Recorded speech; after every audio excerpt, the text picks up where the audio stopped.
ধর্মতলা থেকে সেদিন দাদা আর আমি পায়ে হেঁটে বাড়ি ফিরছিলাম। বাড়িতে ততক্ষণে আমাদের জন্য সকলে একেবারে চিন্তায় আকুল। কারা যেন পাড়ায় খবর দিয়ে গেছে ধর্মতলায় গণ্ডগোল শুরু হয়ে গেছে। পুলিশ বেধড়ক গুলি চালিয়েছে, বহু ছেলে মারা গেছে। বাবাও শুনলাম মেট্রো থেকে বার কয়েক খবর নিয়েছে আমরা দুই ভাই বাড়ি ফিরেছি কি না। রাতে বাড়ি ফিরলে বাবার মুখে শুনলাম গণ্ডগোল এখনও মেটেনি, যে কোনো মুহূর্তে আরও বড় গণ্ডগোল বেঁধে যেতে পারে। পরদিন সকালে খবরের কাগজের প্রথম পাতায় দেখলাম বড় বড় অক্ষরে ছাপা হয়েছে শহীদ রামেশ্বর বন্দ্যোপাধ্যায়, সঙ্গে নঙ্কুদার ছবি। দৌড়লাম দুই ভাই লেক অন্নপূর্ণা স্টোরসে আসল খবরটা জানতে। দোকান বন্ধ। দাদা এক বন্ধুর মুখে শুনল নঙ্কুদা আর রামেশ্বর বন্দ্যোপাধ্যায় আসলে একই মানুষ। কাল পুলিশের গুলিতে মারা গেছে নঙ্কুদাই, বুকে গুলি লেগেছিল। বুঝতে পারলাম কাল যখন স্ট্রেচারে নিয়ে যাওয়া হচ্ছিল তখনই নঙ্কুদা মারা গিয়েছিল। দেশের মানুষের স্বার্থে এভাবেই নঙ্কুদা বলি দিয়ে গেল নিজের প্রাণ। দাদা বলেছিল, দেখবি বুড়ো, এদের এই আত্মবলিদান ব্যর্থ হবে না, খুব তাড়াতাড়ি আমরা স্বাধীনতা পাবো। উত্তম কুমার তো পরবর্তীকালে উত্তম কুমার হয়েছিলেন।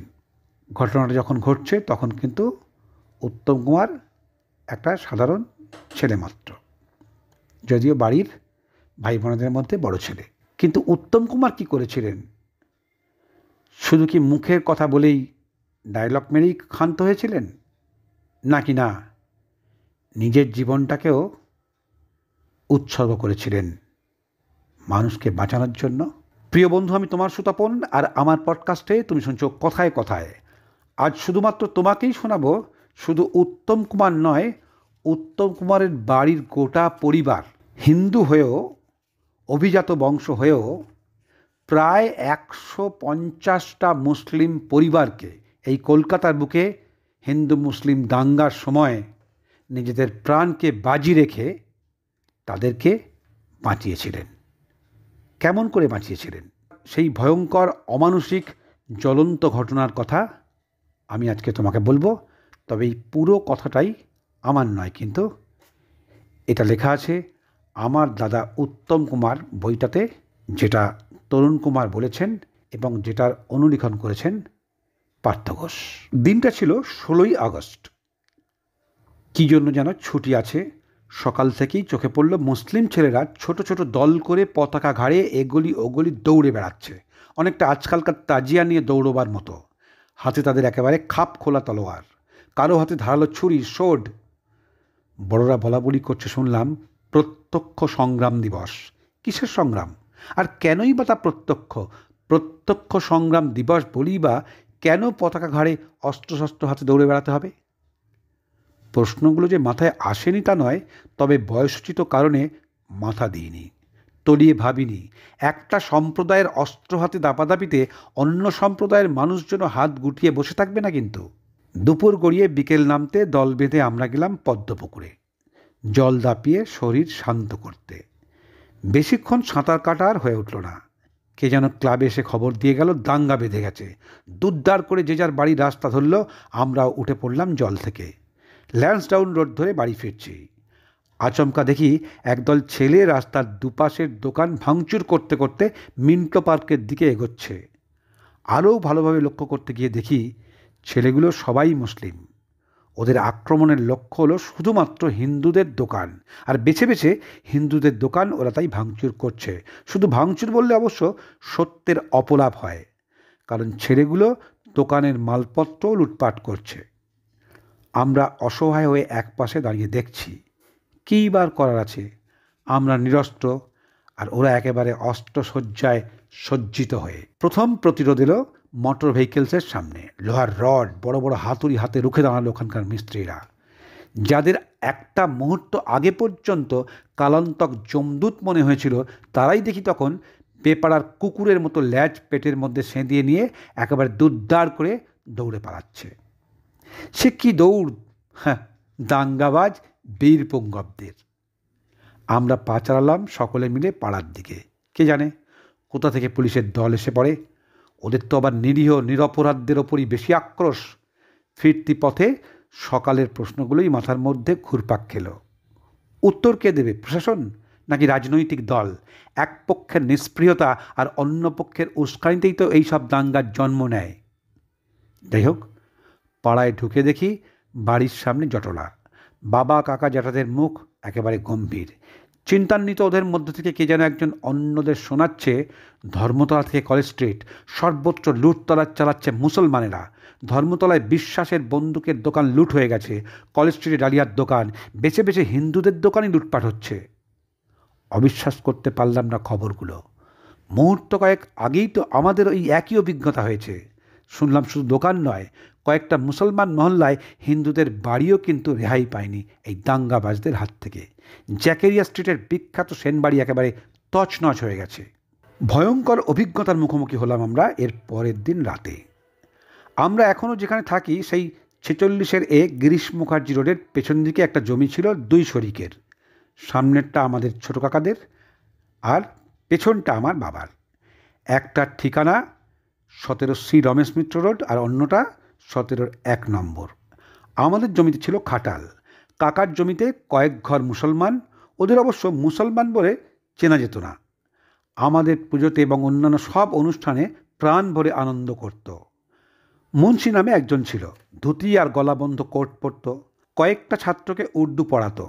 17 তারিখে রাখে মুন্সি এসে আছড়ে পড়ল নিচের বৈঠকখানায় বাবার পায়ে। কাঁদতে কাঁদতে বলল, কয়েকজন অচেনা লোক কিছুক্ষণ আগে হুমকি দিয়ে গেছে, আজ রাতেই বাড়ি জ্বালিয়ে দেব, খতম করে দেব মুসলমানদের। কাকা অভয় দিয়ে বলল, আচ্ছা ঠিক আছে, দেখছি কি করা যায়। তুমি বাড়ি ফিরে গিয়ে সব দামি জিনিসপত্র গুছিয়ে রাখো, যে কোনো সময় তোমাদের নিরাপদ জায়গায় পাঠিয়ে দেব পুলিশের সাহায্যে। বেশ কয়েকটা মুসলমান পরিবার ছিল ওই বস্তিতে, সব মিলিয়ে প্রায় 150-র কাছাকাছি তো হবেই। বাবা কাকারা চলে গেল বস্তিতে। দাদা তখন বেশ বড়সড়, ম্যাট্রিক পাশ করেছে, ওকেও নিয়ে গেল সঙ্গে। আমি আর জ্যাঠতুতো ভাই সুকুমার রইলাম বাড়িতে। দাদার মুখে পরে শুনেছিলাম ওই রাতের আতঙ্কজনক অভিজ্ঞতা। যে কোনো মুহূর্তে খুন হয়ে যেতে পারত ওরা স্বজাতিদেরই হাতে। সৌভাগ্যই বলতে হবে, সেই মর্মান্তিক দুর্ঘটনাটা কিন্তু আর ঘটল না, নইলে বাংলা ছবির ইতিহাসে মহানায়ক বলে কাউকে আর পেত না তামাম বাঙালি দর্শককুল। কাকারা গিয়ে প্রথমে মুন্সিদের সব ছেলেকে একটা ঘরে ঢুকিয়ে বাইরে থেকে তালা মেরে দিল। এরপর চলল প্রতীক্ষার পথগোনা। হুমকিজনিচক ভয় দেখানো ছিল না, তার প্রমাণ মিলল একটু পরে মাঝরাতে। একদল লোক হৈ হৈ করে এসে দাঁড়ালো বস্তির সামনে, হাতে তাদের বিভিন্ন রকমের অস্ত্র। একটা লোকও খালি হাতে নেই। আশেপাশের এলাকার বহু যুবক ছিল এই দলে। পাড়ারও যে 2-1টা মুখ ছিল না তা নয়, তবে দলে ভারী ছিল ভবানীপুরের পাঞ্জাবিরা। ওরা হুমকি দিল, মুসলমানদের বের করে দাও, আমরা শাস্তি দেব। কাকার নিরুত্তাপ গলায় উত্তর দিল, ওরা তো কেউ নেই, আমাদের চাবি দিয়ে চলে গেছে, এই দেখো তো, সব ঘরে তালা বন্ধ। একজনের তবু সন্দেহ যায় না। সে বলল, ঠিক আছে, আমাদের হাতে চাবি দাও, আমরাই দরজা খুলে দেখি ঘরগুলো কেউ আছে কি না। কাকা ধমকে উঠল, আমরা তোমাদের হাতে চাবি তুলে দেবো? বাহ, আর তোমরা একেবারে মনের সুখে লুটপাট করবে? সেটা কিন্তু হতে দিচ্ছি না। বচসা হয়তো হাতাহাতিতে পরিণত হতো, কিন্তু এরই মধ্যে ভবানীপুর থানা থেকে একদল পুলিশ এসে পড়ল। পুলিশকে সেকালে দাঙ্গাবাজরাও ভয় পেত, এখনকার মতো নয় কিন্তু। 4 জন পাঠান পুলিশ মোতায়েন হলো একেবারে বস্তির সামনে।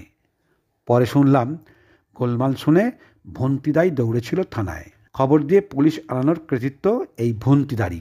ফরওয়ার্ড ব্লক কর্মী অকুতভয় ভন্তিদাই দাঙ্গার দিনগুলো একেবারে বুক পেতে পাহারা দিয়েছে গোটা পাড়া। এমনকি পাঞ্জাবিদের অত্যাচারের বিরুদ্ধেও রুখে দাঁড়িয়েছিল এই ভন্তিদাই। হামলাবাজরা সরে যেতে কাকা তালা বের করে আনল মুসলমান বস্তির সবকটা পুরুষদের, সংখ্যায় 20 জনের ওপরে। যুবকরা তো বটেই, বৃদ্ধরা পর্যন্ত কৃতজ্ঞতায় পা জড়িয়ে ধরতে চায় সকলের।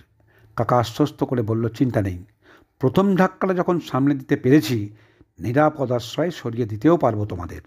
তরুণ কুমার বলছেন যে, হয়তো আপনাদের মনেও প্রশ্ন জেগেছে, 20-30 পুরুষ বস্তিতে থাকলে বাকিরা গেল কোথায়? ওরা ছিল আমাদের গিরিশ মুখার্জি রোডের বাড়ির ছাদে। তখন শরীরটা কিন্তু আমাদের বাড়ির ভাগ হয়নি, বিশাল বাড়ি আমাদের। ছাদের মধ্যে লুকিয়ে রাখা হয়েছিল 130 জনের ওপর পরিবারের মুসলিম মেয়ে আর বউকে। বাড়ির দরজায় আমরা 2 ভাই পাহারায়, আমি আর সুকুমার। কাকা দায়িত্ব বুঝিয়ে দিয়েছিল আমাদের। আমাদের বাড়ির মেয়েরাও সেদিন দারুণ ভূমিকা নিয়েছিল। রাত 3টে পর্যন্ত আটা মেখে অভুক্ত ওই মুসলিম মেয়েদের মুখে তুলে দিয়েছিল আলুর দম আর হাতে করা রুটি। ওদের অনেকেই আমাদের জন্মাতে দেখেছে। চাপা কাতর স্বরে বুড়িরা বলছিল, বুড়োদা আমরা কোথায় যাব গো, প্রাণে বাঁচব তো? ভোর রাতে 3টে পুলিশের ভ্যান আর একটা লরি এসে থামলো আমাদের বাড়ির সামনে। মুসলিম মেয়ে বউ আর বুড়িরা নীরবে চোখের জল ফেলতে ফেলতে লরিতে গিয়ে উঠল। গাড়িটা পাড়া ছেড়ে বেরিয়ে যেতে আমরা সকলে স্বস্তির নিঃশ্বাস ফেললাম। পরে শুনেছিলাম পুলিশ ওদের পৌঁছে দিয়েছিল হেস্টিংসে ওদের নিরাপদ আস্তানায়। যদিও পাড়ার এই ঘটনায় অবশ্য অনেক বিরূপ সমালোচনা আমাদের শুনতে হয়েছিল। একজনের কথা এখনও কানে বাজে। বাড়ি বয়ে এসে চড়াও গলায় বলেছিল, মুসলিম তোষণ করছো? বাবা গম্ভীর গলায় উত্তর দিয়েছিল, ওদের জাত বিচার করব পরে, ওরা আমার বাবার আমলের প্রজা, আমাদের অনেককে জন্মাতে দেখেছে, কোন নিষ্ঠুরতায় ওদের এক একজনকে তোমাদের সামনে ছেড়ে দেব আর তোমরা বলি দেবে মহানন্দে? একজনকে আমরা সে সময় কিন্তু বাঁচাতে পারলাম না। গরিব মুসলমান, রিক্সা চালাতো। পরের দিন সকালে দাঙ্গাবাজরা ওকে খুন করলো নৃশংসভাবে। আগেই বলেছি, দাদার নেতৃত্বে আমরা বছরে বেশ কয়েকবার প্রভাত ফেরিতে বেরিয়েছি, কখনো দোলে, কখনো বিজয়া দশমীতে, আবার কখনো রথ নিয়ে বেরিয়েছি রথযাত্রার দিন। আর এসব প্রভাত ফেরিতে বহু গান গাইতাম আমরা, দাদার লেখা আর সুর করা। দাঙ্গার দিনগুলোতেও দাদা বসে থাকেনি, কিন্তু বেশ কয়েকটা গান লিখেছিল। একটা গানের কয়েকটা পংক্তি আজও শোনাতে পারি। মন্দির মসজিদ মে পূজা আরতি, মসজিদ মে শুনো আজান প্রভাতি, দিল সে মিলাও দিল হিন্দু মুসলমান। গানটা লিখেছিল দাদা, আর সুরটাও কিন্তু ওরই দেওয়া। আর আমরা এই গান মুখে নিয়ে ঘুরে বেড়াতাম ভবানীপুরের এগলি ওগলি সেগলি। হিন্দু মুসলমান সম্প্রীতির তখন বড় প্রয়োজন, নইলে যে দেশের ক্ষতি, আর প্রত্যেকটা দেশবাসীর মাথা কিন্তু নিচু হয়ে যাবে, গোটা দেশেরই লজ্জা। বন্ধু, এটা নিছক কোনো গল্প কথা নয়, সেই সময়ের হিন্দু মুসলিম দাঙ্গার একেবারে জ্বলন্ত নিদর্শন, যেটা তরুণ কুমার লিখেছিলেন তার ডায়েরিতে এবং পরবর্তীকালে বই হয়ে বেরোলো। অবশ্যই বইটা পড়বে। আর সববার আগে সেই ভয়ঙ্কর দিনের কথা কেমন লাগলো অবশ্যই জানাবে।